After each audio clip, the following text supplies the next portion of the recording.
Hello बच्चों, चलिए प्रश्न को पढ़ते हैं। सदिशों x, y तथा z प्रत्येक का परिमाण वर्गमूल 2 है तथा एक दूसरे से 60 डिग्री का कोण बनाते हैं। जहां x cross y cross z बराबर a है, y cross z cross x बराबर b है और x क्रॉस y बराबर c है, तब सदिश x है और विकल्प दिए गए हैं हमें a, b, c और d, और हमें इनमें से सही विकल्प बताना है। प्रश्न को हल करेंगे उसके पहले हम मुख्य अवधारणा लिखेंगे। तो यहाँ पर लिख लेते हैं प्रश्न के लिए मुख्य अवधारणा। मुख्य अवधारणा में हम प्रश्न को किस तरीके से हल किया जाएगा उस बात पर चर्चा करेंगे और उससे संबंधित सूत्रों को भी यहाँ पर लिखेंगे। तो सबसे पहले मैं लिखता हूँ कि हमें सूत्र जो लगाना है यहाँ पर वह लगाना है a डॉट बी बराबर होता है a का परिमाण b का परिमाण cos थीटा। एक सूत्र और लगाएंगे हम, वो भी हम मैं लिख देता हूँ। ये होगा a सदिश क्रॉस b सदिश क्रॉस c सदिश। तो ये तीन सदिशों का सदिश त्रिक गुणन है। ये बराबर होता है a सदिश डॉट c सदिश और बाहर आ जाएगा इसके b सदिश माइनस फिर a सदिश डॉट b सदिश और यहां बाहर आ जाएगा c सदिश। अब प्रश्न में जो हमें दिया गया है पहले हम उसे लिख लेते हैं। सबसे पहले हमें तीन सदिश दिए गए हैं एक्स वाई जेड। तो एक्स सदिश बराबर है वाई सदिश, इनके परिमाण लिख रहा हूं, और ये बराबर है जेड सदिश का परिमाण। तीनों के परिमाण कितने दिए हुए हैं हमें? वर्गमूल 2 दिया गया है, और जो थीटा का मान है इनके मध्य जो कोण दिया गया है वह है 60 डिग्री। तो यदि तीनों के परिमाण बराबर है और कोण भी यहाँ पर बराबर है तो तीनों का मान आप एक साथ ज्ञात कर सकते हो। आप लिख सकते हो एक्स सदिश डॉट वाई सदिश, ये बराबर होगा वाई सदिश डॉट जेड सदिश के, और ये बराबर होगा जेड सदिश डॉट एक्स सदिश के। ये सब का आएंगे इनके सबसे पहले परिमाण। तो देखो वर्गमूल 2 सब बराबर है इसलिए एक साथ लिख रहे हैं बच्चों हम, और कोण भी बराबर है इसलिए कॉस ये हो जाएगा 60 डिग्री। कॉस 60 का मान कितना होता है? 1/2। तो ये कितना आ जाएगा आपका? 1 आ जाएगा। तो इनका मान तो कितना आ गया आपका? 1 आ गया। तो ये तो समझ में आ गया हमारे। अब हमें जो दिया गया है उसकी बात करते हैं, और भी बहुत सारी बातें दी गई है। अब हम लिखते हैं कि हमें X cross Y cross Z इसका मान दिया गया है ए के बराबर। तो इसके लिए भी मैंने सूत्र आपको लिखवा दिया है, देखिए सदिश सभी पर लगाएं आप। ये भी हमें दिया गया है ए सदिश, तो सदिश सभी दूर लगाना है, कहीं भी नहीं छोड़ना है। अब देखिए ये किसके बराबर हो जाएगा? ये होगा एक्स सदिश डॉट हो जाएगा जेड सदिश, और बाहर कितना आ जाएगा? बाहर आ जाएगा वाई सदिश माइनस फिर से एक्स सदिश डॉट वाई सदिश, और बाहर कितना आ जाएगा? जेड सदिश बराबर कितना है? बराबर है ए सदिश के। अब आप देखिए X dot Z X dot Y ये सब एक के बराबर है, तो यहाँ से हमें क्या मिलेगा? यहाँ से हमें मिलेगा वाई सदिश और माइनस यहाँ पर हो जाएगा जेड सदिश। ये दो चीजें हो जाएंगी आपकी, वाई सदिश माइनस जेड सदिश, और बराबर कितना आ जाएगा? बराबर आ जाएगा आपका ए सदिश। इसे आप समीकरण 1 बना लीजिए। तो y माइनस जेड बराबर ए आ चुका है आपका। अब जो दूसरी बात दी गई है हमें b वाली, हम इसको लिखेंगे। तो यहाँ से लिख लेते हैं हम इसको। अब हम लिखेंगे जो हमें दिया गया है b का मान कितना दिया गया है? y क्रॉस, देख लेते हैं इसे, y cross z cross x, z cross x, ठीक है। सभी पर सदिश लगाना है हमें, और ये किसके बराबर दिया गया है? ये दिया गया है b के बराबर। यहाँ पर भी यही करते हैं। क्या हो जाएगा? ये हो जाएगा y सदिश डॉट होगा एक्स सदिश, और इसके बाहर कितना आ जाएगा? जेड सदिश माइनस फिर से लिखूंगा वाई सदिश डॉट जेड सदिश, और इसके बाहर कितना आ जाएगा? एक्स सदिश, और ये किसके बराबर है? ये बराबर है बी सदिश के। अब यदि इसको आगे हल करें तो देखो Y dot X Y dot Z ये तो 1 के बराबर है, तो यहाँ से हमें क्या मिलेगा? यहाँ से मिलेगा जेड सदिश माइनस का एक्स सदिश, और बराबर कितना हो जाएगा? ये बराबर हो जाएगा बी सदिश के। यहाँ से अगर आप y माइनस एक्स की बात करें तो हमारे पास किसके बराबर आ जाएगा? देखो ये z माइनस एक्स आया हमारे पास b के बराबर, ठीक है। इसको भी हम लिख लेते हैं। उसके बाद अगला मान निकालेंगे हम y माइनस एक्स का। देखिए y माइनस एक्स का मान किस प्रकार से निकलेगा। तो अब मैं समीकरण नंबर 1 में से इसको घटा देता हूँ। देखो समीकरण नंबर 1 क्या आती है हमारे पास?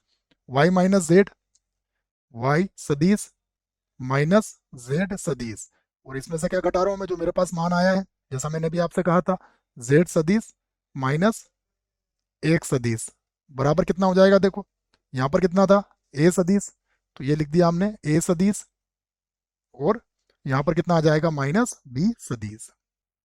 ठीक है।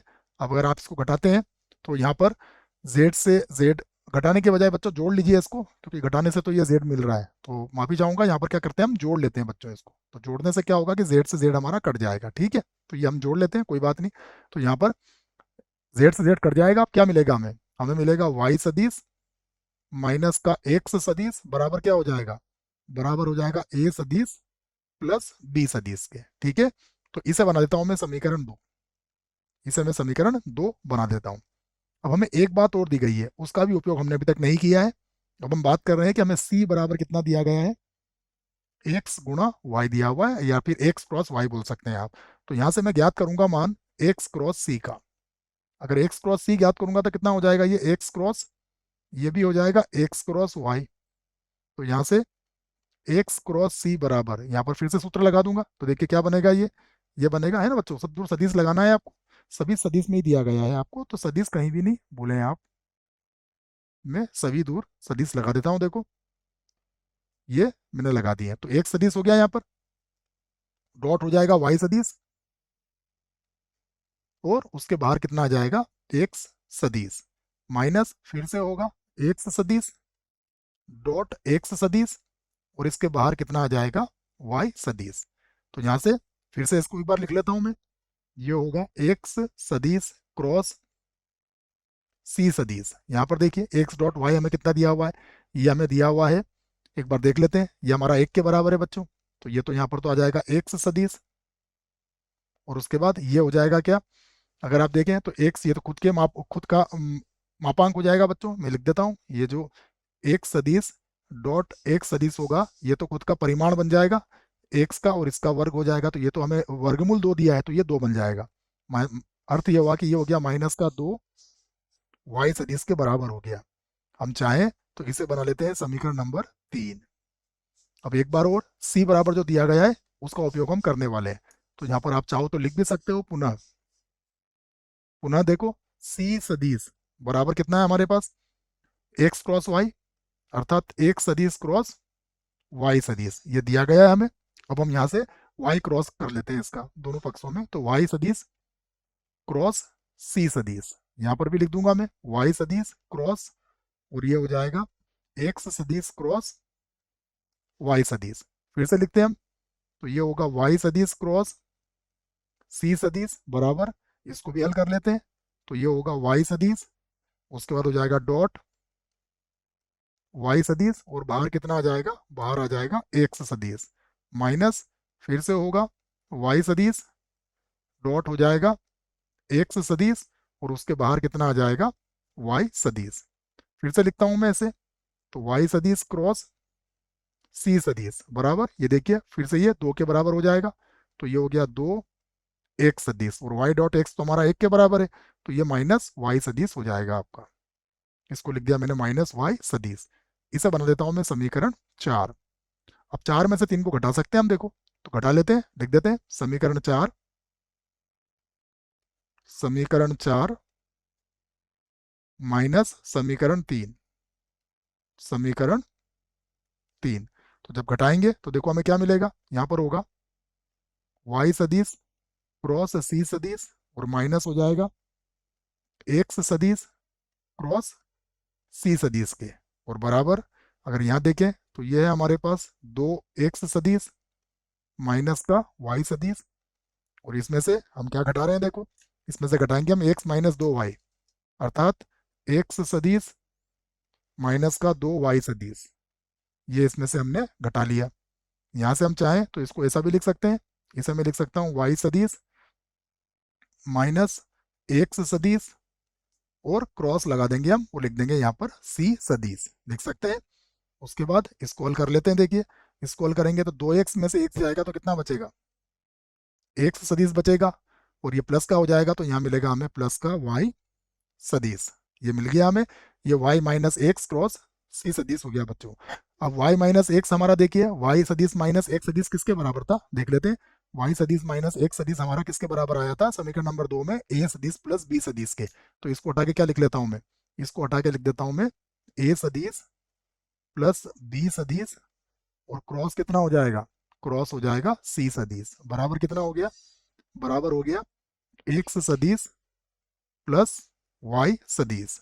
हम चाहें तो इसे बना देते हैं समीकरण नंबर 5। अब हमें x का मान निकालना है, तो हम 5 में से 3 को देख लेते हैं, 3 को घटाना या 2 को घटाना देख लेते हैं। 5 में से बच्चों हम 2 को घटा देते हैं, ठीक है, तो उससे क्या होगा, y हट जाएगा और हमारा x बच जाएगा, क्योंकि x का ही मान हमसे पूछा गया है। तो मैं लिख देता हूं समीकरण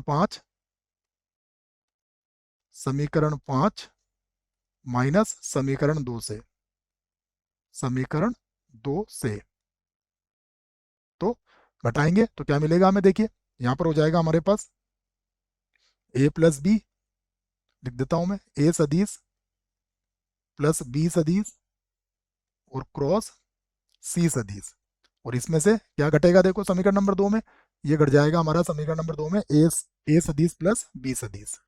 तो मैं लिख देता हूं माइनस का आ जाएगा a सदिश और प्लस हो जाएगा b सदिश, और अब इधर घटाएंगे देखो तो क्या होगा, y से y कट जाएगा, देख लेते हैं y से तो y कट जाएगा और ये x प्लस का हो जाएगा, तो ये 2x सदिश हो जाएगा हमारा। तो ये क्या हो गया, 2x सदिश। अब आप 2 को बटे में ला सकते हो देखो, और x सदिश का मान आपका आ जाएगा। तो यहां से लिख देता हूं मैं x सदिश बराबर कितना हो जाएगा, बराबर हो जाएगा 1/2, और कोष्टक के अंदर लिख लेते हैं इसको। तो ये लिख लेंगे हम a सदिश प्लस b सदिश क्रॉस कितना है c सदिश, और माइनस कितना हो जाएगा, माइनस हो जाएगा a सदिश और प्लस हो जाएगा b सदिश। तो ये हमारा उत्तर होगा। अब विकल्प देखना पड़ेगा हमें कौन सा विकल्प सही है। तो पहले विकल्प में तो माइनस आ रहा है, इसका मतलब ये तो गलत है। दूसरे विकल्प में 1/2 a प्लस बी क्रॉस सी, और यहाँ पर a माइनस बी है तो यहाँ भी प्लस का चिन्ह आ रहा है, ये भी नहीं होगा। यहाँ पर भी एक माइनस आ रहा है तो ये भी नहीं होगा। विकल्प डी देखिए, a plus B cross C minus a plus B, इसका मतलब ये है बच्चों कि विकल्प डी जो है ये इस प्रश्न के लिए सही विकल्प है बच्चों। आशा करता हूँ प्रश्न का उत्तर अच्छे से समझ में आया होगा। धन्यवाद।